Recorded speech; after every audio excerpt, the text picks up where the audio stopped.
E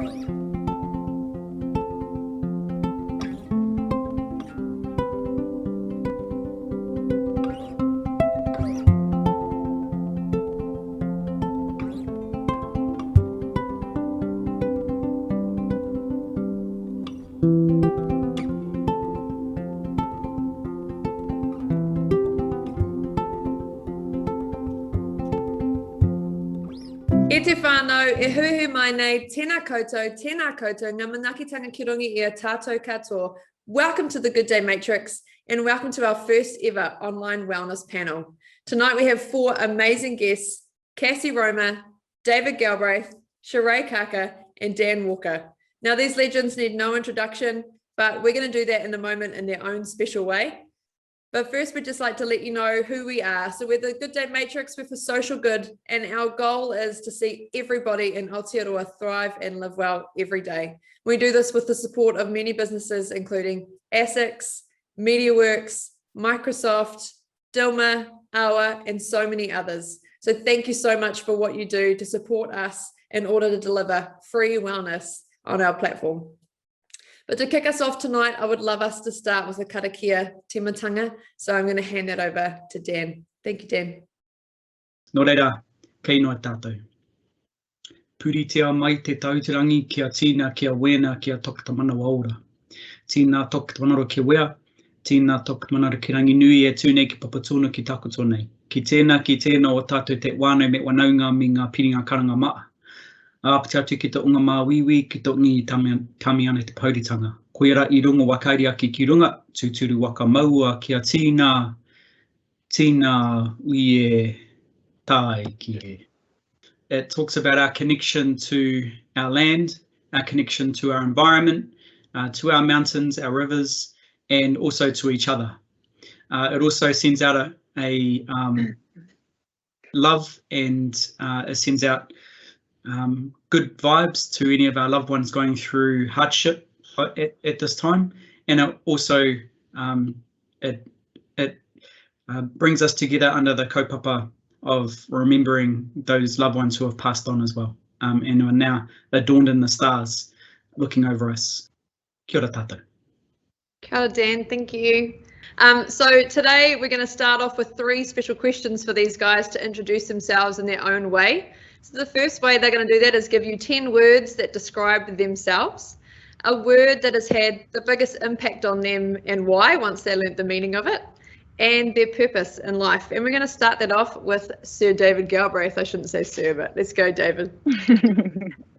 It was quite an exercise. Spent quite a bit of time looking at that. So my 10 words, probably maybe about 11 or 12.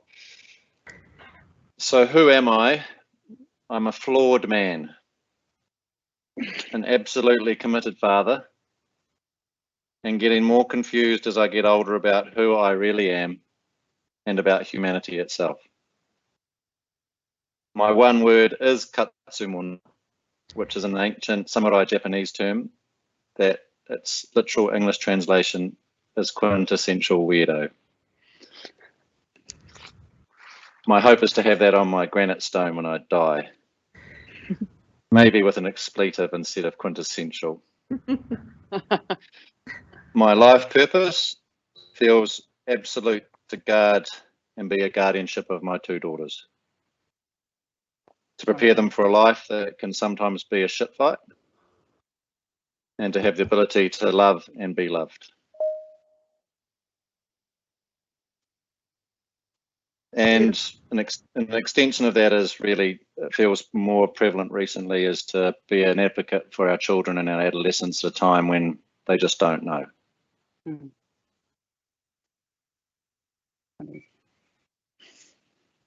Did you want me to go next? Since Absolutely. I know the order. And we've got an order. We have been told what our order is. Okay, I don't want to let you down. I had a hard time too with the 10 words because, like, even when somebody asked me my favorite color, I'm like, I love all the colors. So I'm a wordsmith. I'm a logophile. I love words. So here we go. I went with comfort in the chaos, calm in the storm, a storyteller, and then infinitely curious. That's 11, but there we go.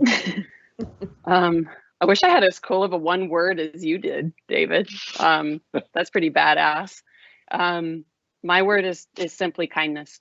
Over the last 10 years of my life, the definition of kindness has changed it for me, and in the way that I practice connecting with others, in spending time with others, and loving others, and in being just as clear and as concise as I can, because I truly believe that kindness and clarity are one and the same. So you can have tough conversations or really loving, warm conversations, and it all gets wrapped up in power and empowerment with kindness, which leads to my purpose, which is to live so passionately and optimistically and with a heart made for serving others that others are inspired to do just the same.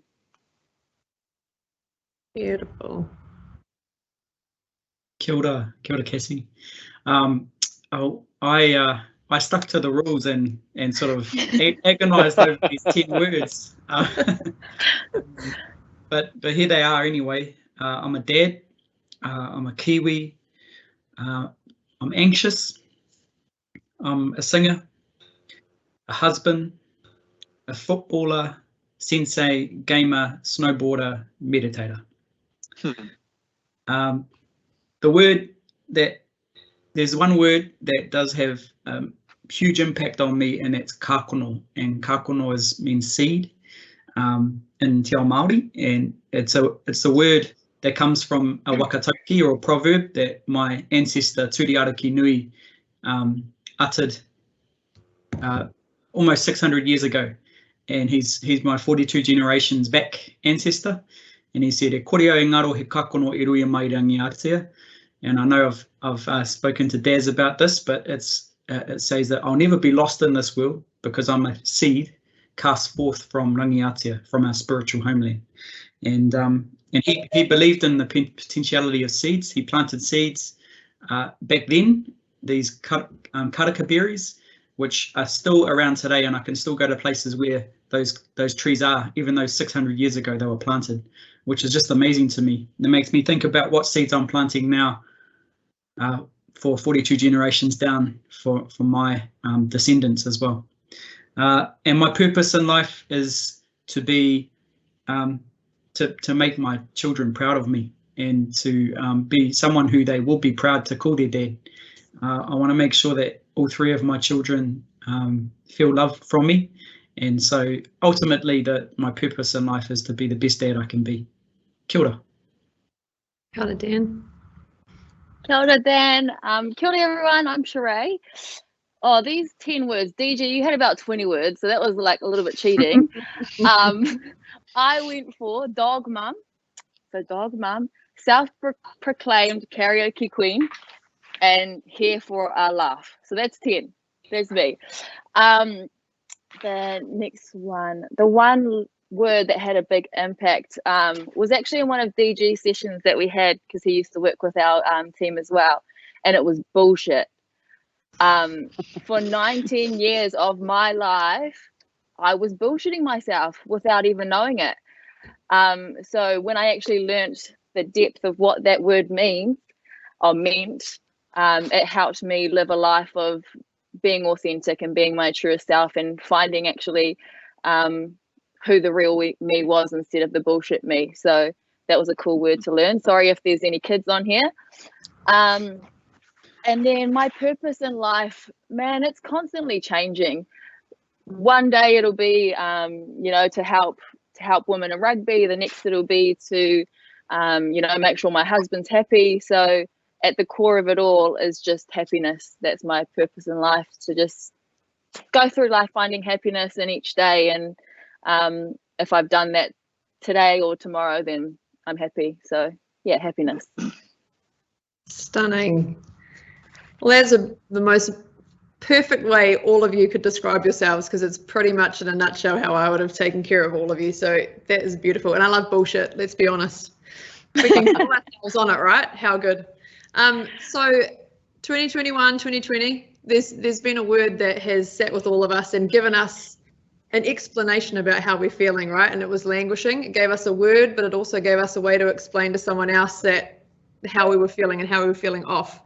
And as Brené Brown said, it's not what we know, but it's who we are that matters. So when you're showing up in your environments panel, how are you showing up with honesty and with vulnerability in those professional environments to support and influence your teams? And we'll kick that off with Cassie.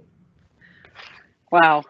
When I saw this question come through, Daz, I was like, great. Of course, I'm going to be the first one who has to talk about languishing. The lady who like sits on the floor and cries all the time. If folks don't know a little bit about my story, as I quit corporate life after 20 years, 6 days before our first lockdown in 2020 to start my own consultancy, which required traveling around the world, face-to-face networking and speaking in front of audiences, all of which hasn't really happened, right, in the last 18 months. So languishing is the word that has kept me kind of grounded and has also reminded me of other things and other teachings of especially Brene Brown when she talked about the FFTs and the freaking first times, and about how when we're feeling anxious and we are in a state of middleness, of this languishing, that it's okay to be a rookie again. Obviously, we've got some sports folks here. I played sports too, and it's hard to be a rookie again as an adult when you've come to an expert kind of place in your career. So being vulnerable and being real is the only thing I've ever known in my life. Some say it's my best and worst attribute, and I would agree with that. But again, because that word we talked about earlier for me is kindness, I also treat people with the respect and the mana that I hope they treat me with. So to show up with vulnerability and to show up with realness, it shows every day in the stories that people entrust me with, and then the way I can tell them back out into the world. It's funny, in the last 24 hours, so I work in social media and digital media and communications. I've had my most viral post ever on LinkedIn. It's hit over 500,000 people. It's got like thousands and thousands and thousands of likes, whatever it is. It's just gone off like a frog in a sock. Here's what I've learned about that in the last 12 hours. It is probably one of the most personal stories I've ever told. And of all of the strategizing I've done in my 20 years of business and all of the content pillars and all of the brand building, it was a story that literally came into my head and from my heart, and it took 15 seconds to write, and it is just gone into the ether. And the commentary about people saying it is nice to see a leader show up authentically has really made me sit in the beauty of trust and of sharing. So I just try to be who I am and not be afraid of that, because sometimes we can be our own worst critics. So true. So true. Kia ora, Cassie. I totally agree with you around being my own worst critic. I think when I'm in my head too much, I sort of realise that my brain is I don't know, some sort of sadomasochistic. It's just if I listen too much to it, you're like, far out. There's a maniac in my head. But so languishing is something that has been I've been experiencing a lot this year. For those who don't know my story, in January the 6th, my young boy got diagnosed with bone cancer, and our whole life got flipped on its head. And I went from working, I don't know, 60 to 80 hours a week at Microsoft, which is, you're surrounded by all these high performance people people like Joel, who are just so smart that they're just, everyone's at their top of their game, and you kind of constantly trying to rush to sort of, and you always got this feeling of imposter syndrome to keep up. And then all of a sudden I was forced to just throw that whole mentality away and just focus on my whānau, focus on Josh in particular, and helping him through his journey. And it's the hardest thing I've ever had to work through in my life. And there was this sort of weird place where I was just sitting there with him in the hospital, holding his hand as he's going through his chemo, and I couldn't I'm used to working till 11 p.m. at night and getting up again at 6 a.m. for a run, and then back into mahi all the day, to being sort of feeling quite hopeless and feeling useless. That was really tough for me for a good 3 months of this year. And I think Joshy's my inspiration. He never lost hope. He always focused on he was going to get through this. And 3 weeks ago, he got the all clear for his cancer. It is an ongoing thing. It is something that we'll have to keep on monitoring for the rest of his life. But for now, we're celebrating. But, you know, coming out of it now, we've got lockdown, and it's sort of like it's an anticlimactic approach to things because we're stuck in our house in Auckland. So and Joshy definitely can't get out because he's got no immunity. So we definitely need to protect him right now.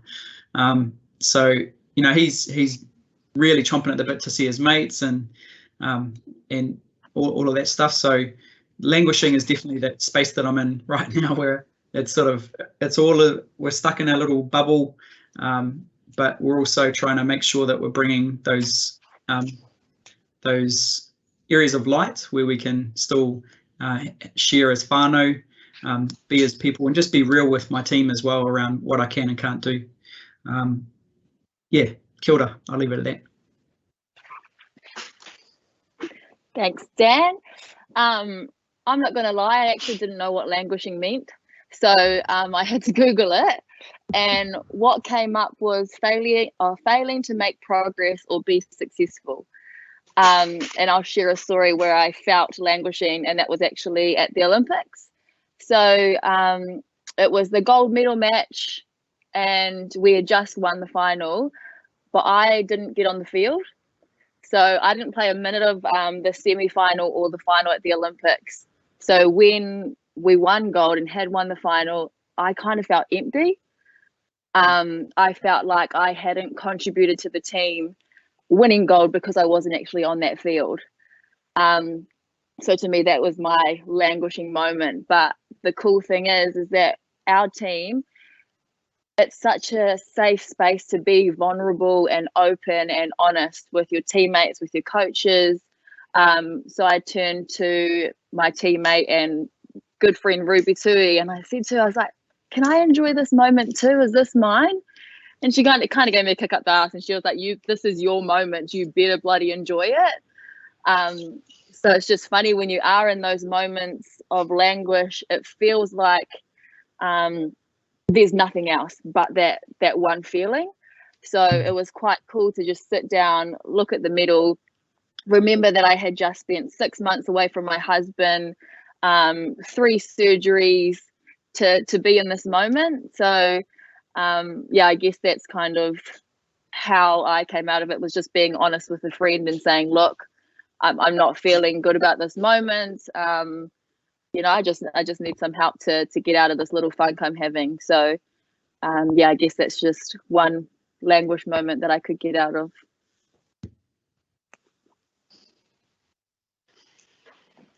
Wow. I guess the place I start answering this one is connecting back to being a flawed man. I guess I've spent my life figuring out my ego and asking it to quieten a little bit. And by acknowledging my own imperfection and impurity, it seems to allow me to be compassionate, first to myself and then to others, which allows me then to listen and understand. And if I can really quieten down and just chill out, I can hear.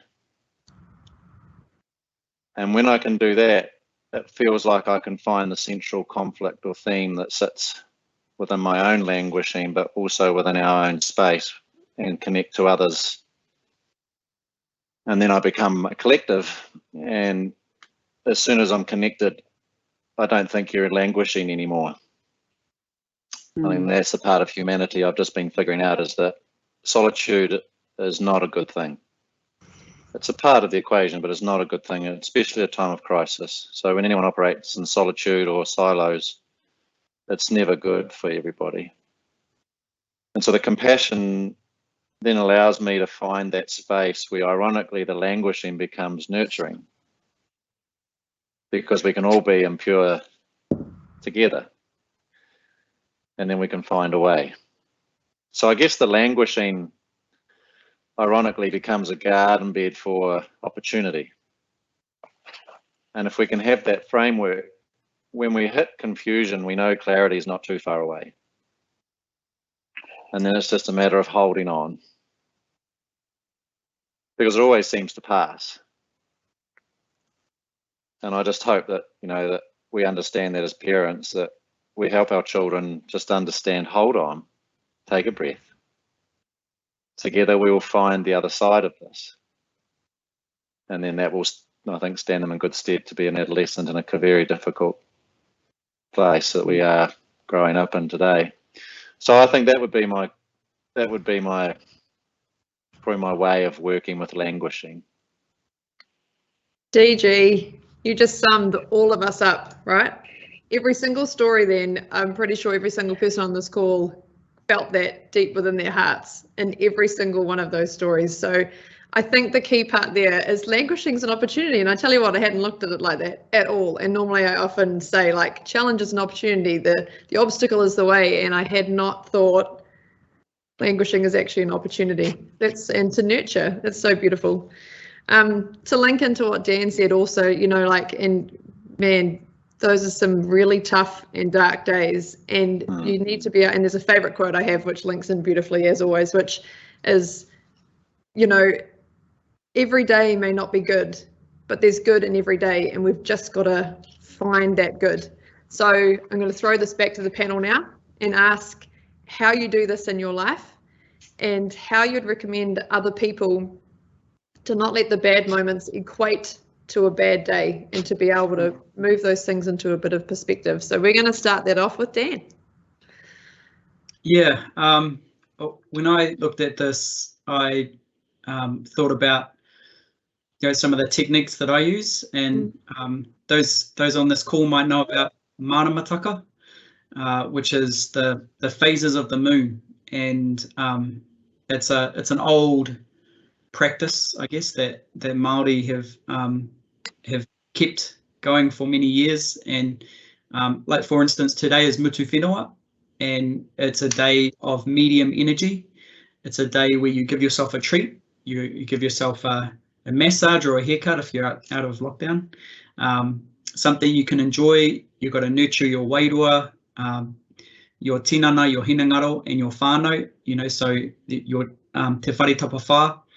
And I follow that. So it's something that I had to bring myself back to around realizing that every day won't be a good day. That, within the maramataka, there's days where you Whiro is out, and Whiro is in Te Ao Māori. He is out there to bring a little bit of chaos, and so you need to make sure that you have a day inside. You just take it easy. You cuddle up on the couch with your loved ones and watch some Netflix. There's some days when you want to be in the water. There's some days when you want to be in the forest. It's a methodology approach, and for me, that really helps me. It centers me, and it knows that So for today being Mutu Whenua, I treated myself, and we had some takeaways for the whānau today, and that's I know that I'm sort of doing that, even though today's been pretty tough. I've been on calls from 7 a.m. till now. It gives me that sort of little chance to recognise these different phases that not only I'm going through, but everyone in the world's going through these phases. So yeah, that's been something that really has helped me.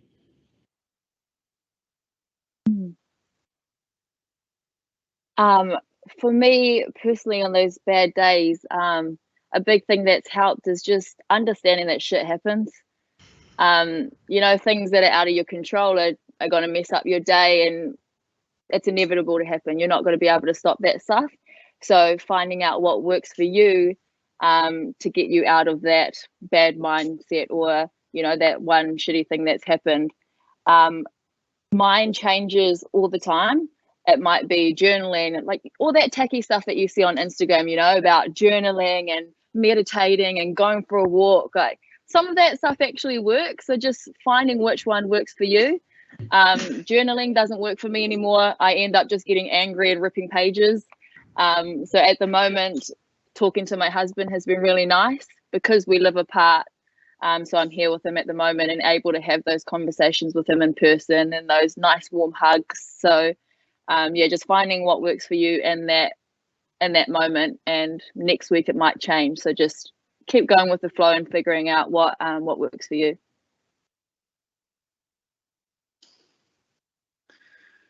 It's such a great question. You know, how we answer this at 18 and 28 and 38 and 48 is so different. You know, the real essence for me is when we're on a life journey, I think there comes a moment when we recognize that the universe actually lives inside us. And I think we spend the first half trying to figure out what the heck it is and where it is. And we think we get it, and then we are nowhere near it. When we find that moment that we understand the universe and it exists within us, it changes our reference point to what success is. And it changes our reference point to the way that we evaluate a day. Once we find that space, it doesn't mean to say we don't have bad days, but the reference to the day becomes different. And so I guess where I've got to is understanding that, I guess it's a little bit about my upbringing. I grew up with old school New Zealand where I didn't realise I was poor, but we were. But we had a freezer full of meat and we had great vegetable garden, and mum and dad were wonderful people. My brother and I didn't get on so good, but my mum and dad were wonderful people. And I just remember now looking back, we never used to have icing on our cakes. We'd have icing for a birthday and we'd have icing for Christmas. But you didn't have a Christmas cake until the sharing was done and the hay was in. So Santa was always on, he was always on call. He didn't sometimes turn up on his appointed hour. And then it's led me in my age now to look back and think what a wonderful metaphor that was, because the essence of love and family is a cake. It's not the icing. And we get so fixated on icing now. And that's what I guess I mean by the universe, is I realize that the essence of the universe is very simple. It's not complicated. So if we can hold to those basic fundamental parts of humanity that we all know exist, and it has been there forever, and it doesn't matter what our technology looks like, it'll be there forevermore. It's realizing that we bake that cake, and sometimes the universe will ice it and sometimes it won't. And so some days we get icing, but many days we don't get any icing. If we're baking a cake of, family, love, charity, community, identity, integrity, all of those things that we know hold true, courage, then our experience of failure is a very different relationship. So I guess I get to a point now where, and it's easier at 49 than it was at 39, and it was 29 and 19. I've finally found a place where, Dan, my heart goes out to you, mate. Josh, that's there's no words for that, eh? And then that's it for me, eh? Nothing else matters. Nothing else really matters. And I know we try and say that to ourselves often, but really understanding that at the internal place is the real space.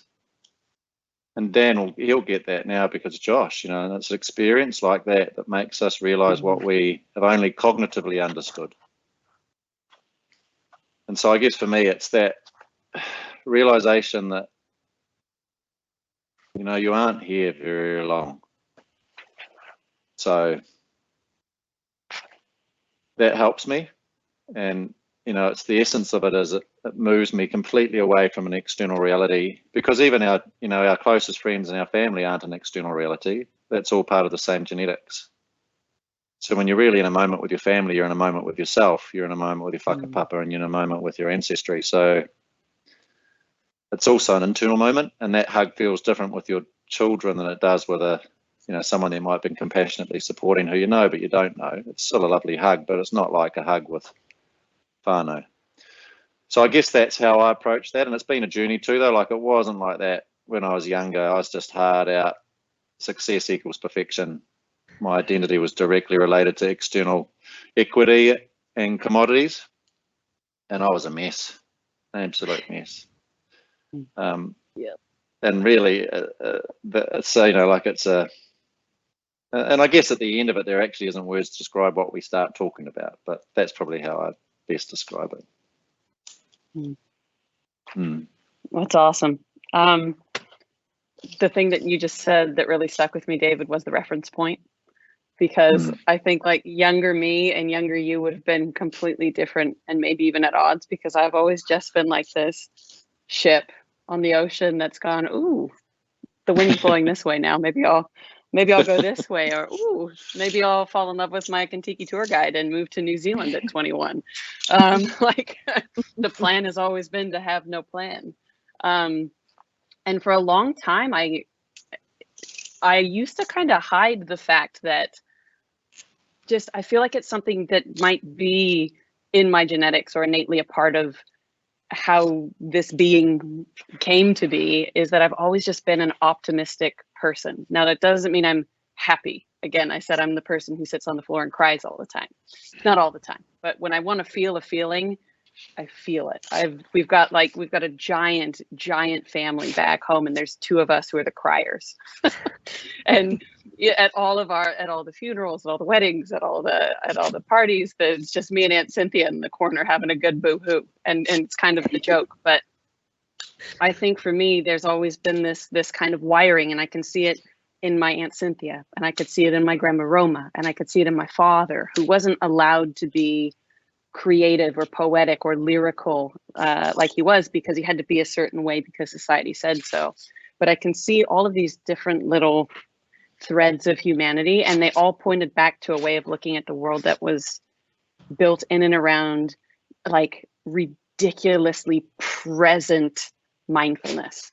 And I don't mean like sit and meditate all the time, but you can lose me on a morning walk for 2.5 hours. Daz probably knows this, looking at dewdrops.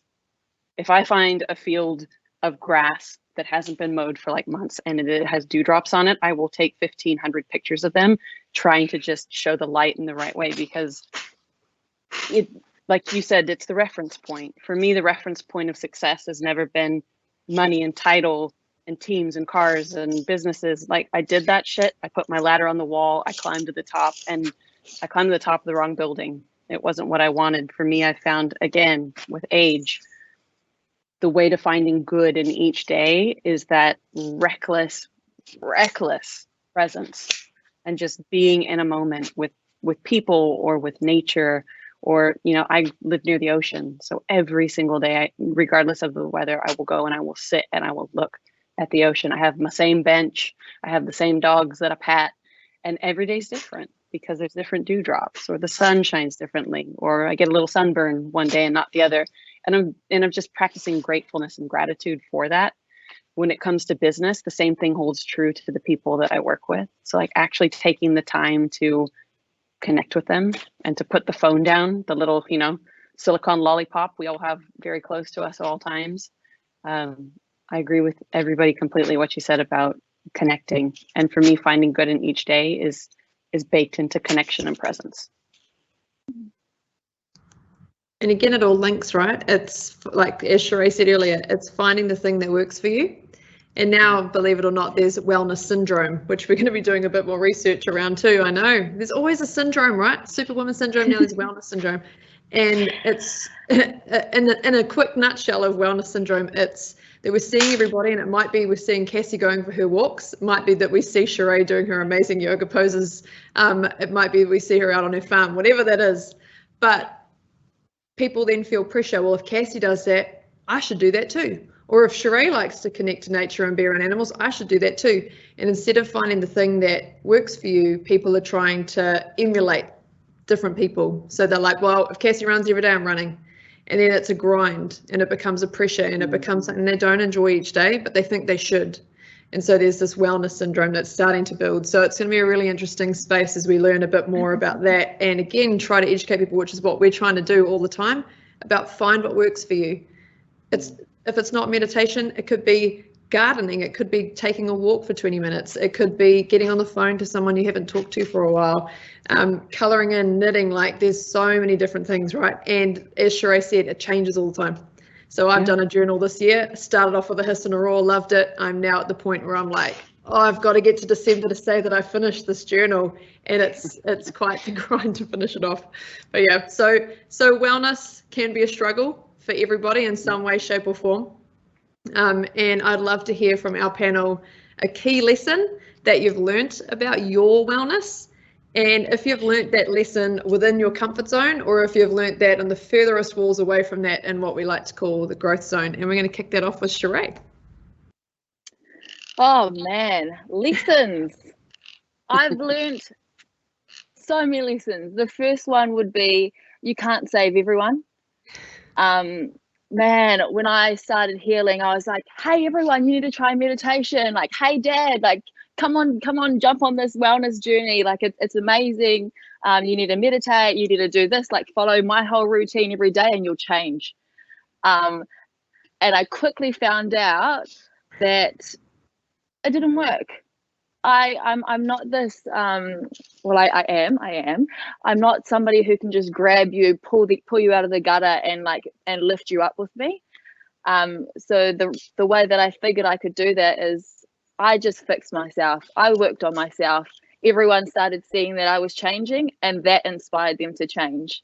So instead of me, pointing the finger and saying, you need to do this, you need to do that, I was like, okay, I'm going to do this. I'm going to show you that it can be done. A small town girl who had a single mum raising 4 kids, no money, the little hoary kids that go to school with pretty much nothing. If I can do it, you guys can too. And I think that's the shift in mindset that actually helped me continue growing, because it wasn't like, here's all this info, I can save you. It was, let me save myself so that you can come too.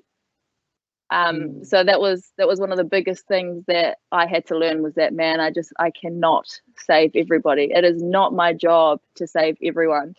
But that was one of the hard things. Another thing that I learned was, it's not easy. this healing shit is not easy. After 20 plus years of living a certain way, and then sitting down with myself and being like, I don't want to be that person anymore. I thought I could do it overnight. It's been 2 years and I still haven't done it.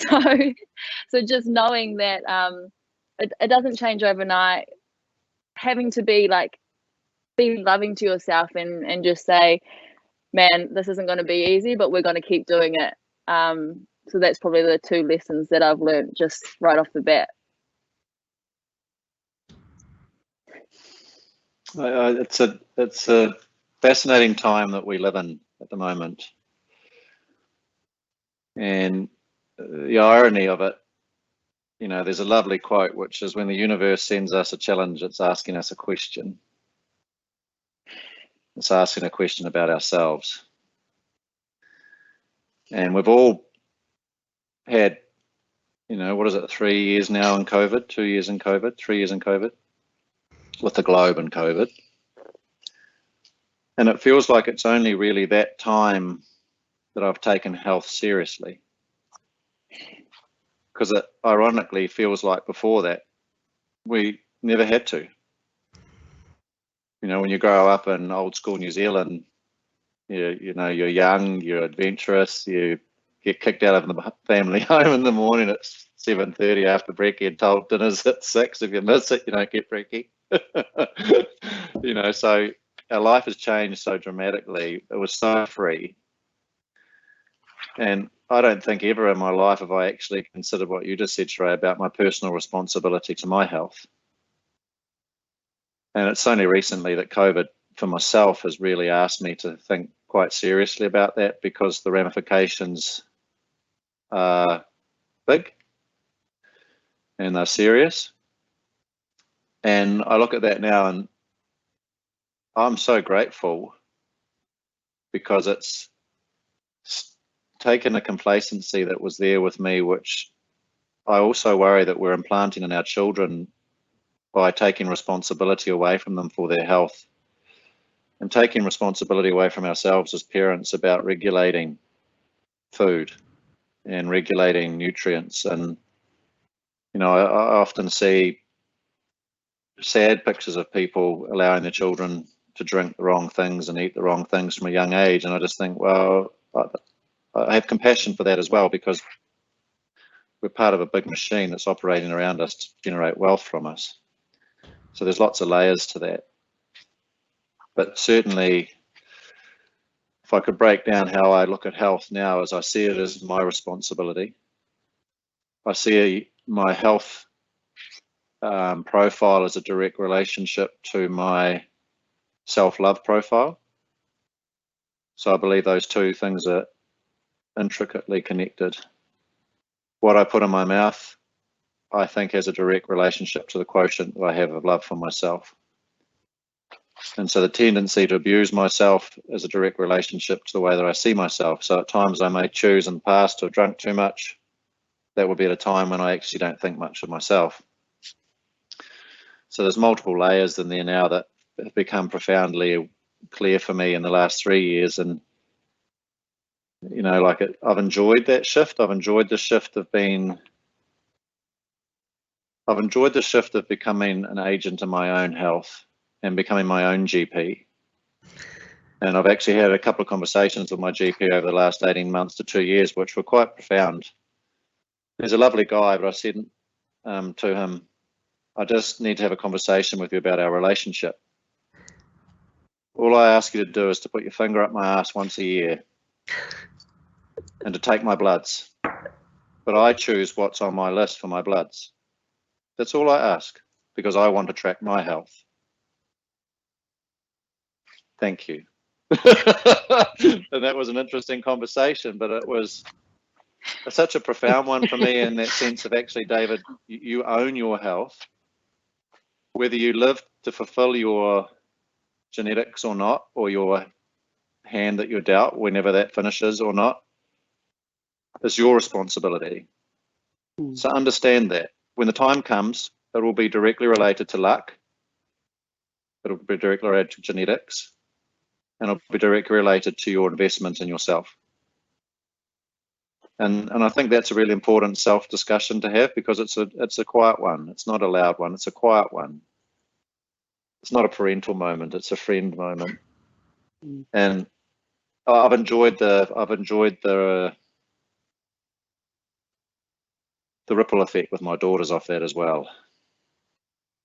So it's a quiet space that seems to be influencing the space I really wanted it to influence. So yeah, that would be how I look at that now. And I certainly would think that's come, through hard, if we think about adversity. I think the adversity we live in at the moment is the realest I've felt, and probably as close as I could have got to my grandparents who were in the World War. So I'm just aware about how the intensity of the moment clarifies our experience. And that's for health, especially at the moment. Amazing. I think, again, I'm on the opposite side of the spectrum with you, having been born and raised in Southern California, so my father was a professional baseball player. His father was a professional baseball player. We grew up in a very sporty house. From the time we were really young, what you could do physically, your physical prowess, the things that you ate, how fast you could run, how far you could throw a ball, all of those things equated to what we called at the time wellness. But in the culture where I grew up, especially for women and female athletes, we tended to over pivot on being really, really restrictive with what we ate, how we looked, what we could do with our bodies, instead of ever enjoying them. So I went through a journey as a young woman of exercise bulimia, of really, really intense self-hatred and doubt, because I didn't want to be an athlete. I wanted to be somebody in the creative industries, and to do that felt like I was going to have to like tear the heart out of my family. In fact, when I came out as gay, my family were less worried about that than when I came out as a vegetarian. So like over the past 2 years of COVID, along with you, the evolution for me has been this extricating of the definition of wellness for me.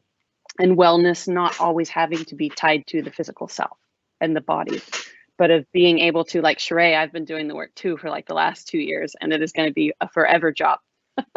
It's only like now at 40 years old where I can look, I've actually started to look in the mirror at myself and go, oh, I guess she's all right. You know, like, I guess that's an okay person looking back at me. I still can't do that thing where people are like, look in the mirror for 5 minutes. I'm like, holy fuck, I can't do that. That's still too scary.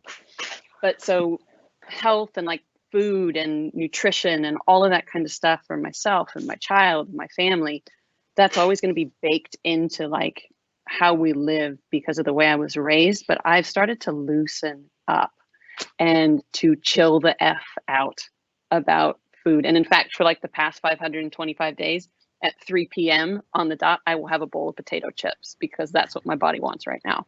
I also run like 20 Ks 3 times a week, but every day is potato chip day in COVID land for me. When we are out of lockdown, maybe I'll get rid of the potato chips because I'll be distracted.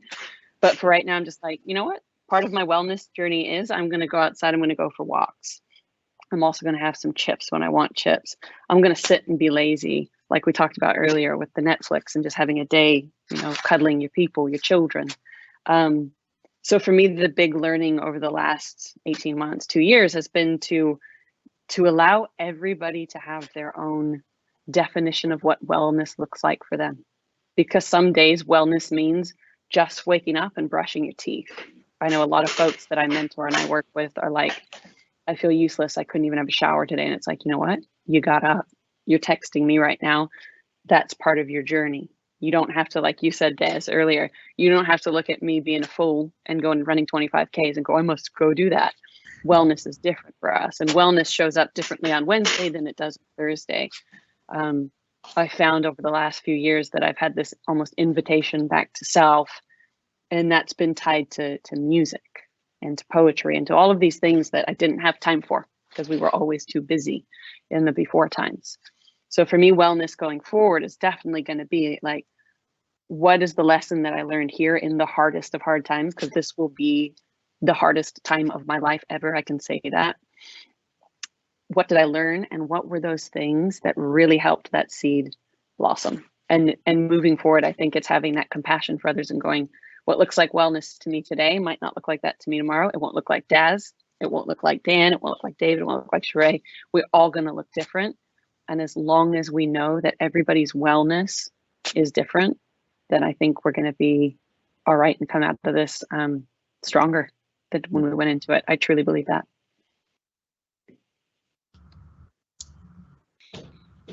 Awesome, kōrero, Cassie. I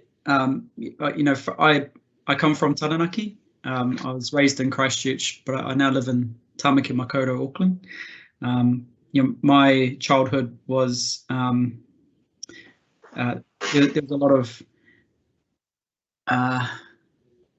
chaos would be a nice way to say it.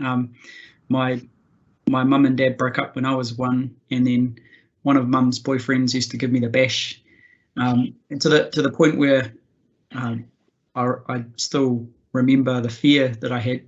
But when I was 5, I was taken off mum, and that just caused a lot of issues that I still work through today.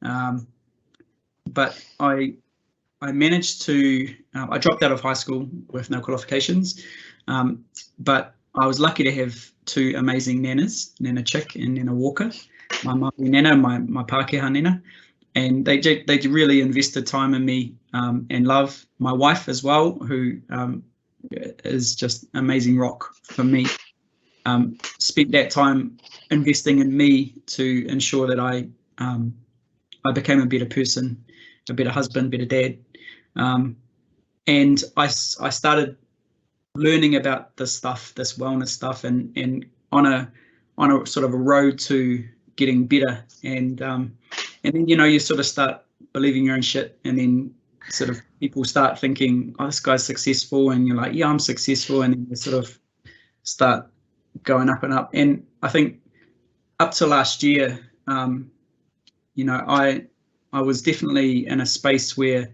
things were, you know, tracking really well. And then my brother, who's my best mate, I got cancer, brain cancer, and glioblastoma is one of the most aggressive brain cancers, and he passed away a year ago, and it still rocks me today, and it sneaks up on me too. I'll be with my kids, and all of a sudden, you know, this I call it the taniwha. The taniwha will sort of sneak up and sit with me and piss me off, and then I'll be feeling really shit, and you know, I'll be experiencing some good times with whānau, and then that taniwha will sneak up again. I get that a lot, and you know, initially when I'm thinking about Tahu, I think about all the experiences that he went through in the last 6 months of his life, which were just terrible, when in fact I should be thinking about these other things. And it's because this taniwha, I've thought about this taniwha, he's me, and I need to I need to, you know, recognize this taniwha as me, and make friends with him, and hungi him, and cuddle him, because I need to deal with this stuff. And then Joshy getting his cancer diagnosis. So when you talk about comfort zone stuff, that's, you know, I got pushed out of my comfort zone, and it makes me realize, you know, in terms of wellness, we are in a privileged situation. If you, and I guess being around so many young kids in Starship who, you know, three tamariki, 3 children a week get diagnosed with cancer in New Zealand, and one of them won't make it. And so I did think about this when I was in the room with Joshy. There's a kid on this side, there's a kid on this side, and one of them, it's either Josh or one of these kids who are going to die. And that just made me sort of think really hard about we've got to live for the now. I know, you know, we do think we're always thinking about the future and striving for the future, but the reality is cancer can take any of our loved ones so quickly. We need to really, you know, think about these things that are around wellness. Be kind to ourselves. Focus on those things that we love. You know, just like Muru Whenua, in terms of the maramataka, the moon phases. Treat ourselves. We've got to treat ourselves. Don't forget that. We've got to make sure we do that once in a while. And so, you know, these are things that I'm thinking of in terms of my wellness journey. Incredible, Dan. Incredible, everyone, but incredible, Dan. You always put me on the back foot, sir. You are an incredible human. I don't even know where to start there. We have 5 minutes to go. I would love it if we do a quick round to finish as a bonus round of, often people talk about what your 16-year-old self, or what you'd go back and tell your 16-year-old self if you had the opportunity. But I'd like to flip that today and get everyone to do a quick round and say what your 16-year-old self would actually tell you today about how you're living your life, and if they might give you any tips. I'm pretty sure mine would say you need to laugh more. So I'll hand that straight over to David. Yeah, my 16-year-old self would say to me, don't forget me because I still need you. Oh, all right, end the show there. Cut. Just cut it out. We're done.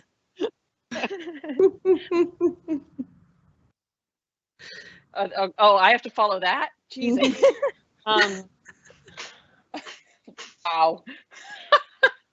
I think 16-year-old Cassie would say, keep having fun. Like, don't don't get caught up in the adult bullshit of the stuff that doesn't matter and that's above your pay grade. Keep having fun. Wear the high socks, wear the short shorts, skin up your knees, keep walking until your legs fall apart. Just keep having fun. Because like you said, Dan, like we could be gone tomorrow. Just keep having fun. Yeah, I totally support that, and I think my 16-year-old self would look at me with awe, probably, because my 16-year-old self was totally, he was homeless, he was dropped out of with no job and just no future really. So I just want to pay and honour some of those whānau and my ancestors and those who have helped shape me. But I think he would say, don't worry about it. Don't try and impress people. Don't, just be yourself. And I know it's easy to say, but it's something that I do think about a lot. I get that imposter syndrome. I get those feelings of trying to prove to people. And he would say, man, just be yourself, bro. You got this. I think my 16-year-old self would ask me, did we make it? Did we become a silver fern? Well, no, sorry, sis, we did not. We were not good enough for that. We're going to go middle. But yeah, probably just the same as Cassie. Like, keep having fun, keep having a laugh, and should probably thank me for choosing the right guy instead of the little shit ones that I was going with back when I was 16. So.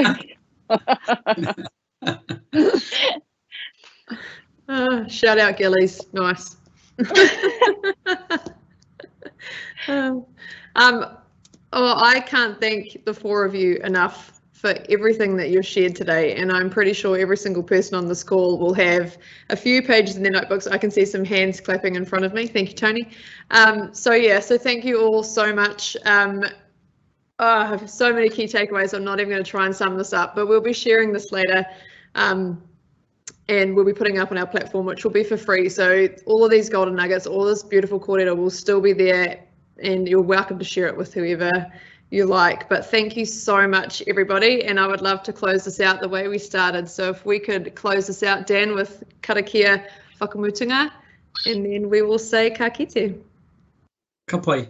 I'll translate this as I go along. So wakarongo, wakarongo, wakarongo. Listen with our heads, our hearts, and our soul. Wakaronga ke au ki te tangi te manu te mātui.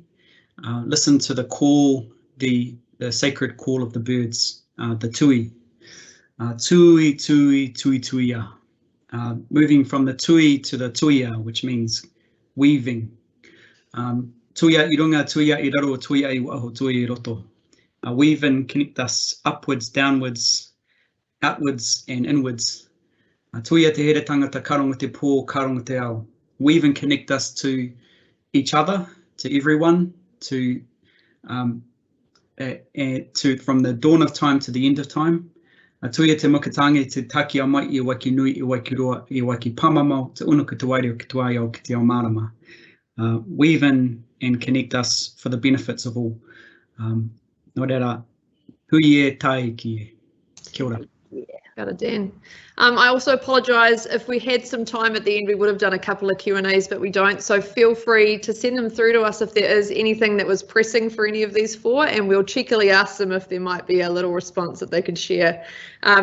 And also, I think all five of us need to do a bit of a karaoke battle / dance off, Dan, by the sounds of all that. I think there's a bit of a common thread that's going through. So Shiray, when you get back from Japan and Auckland and Waikato, when we open some gates, well, they don't call me Sharonce for no reason, okay? So I'll just leave that there.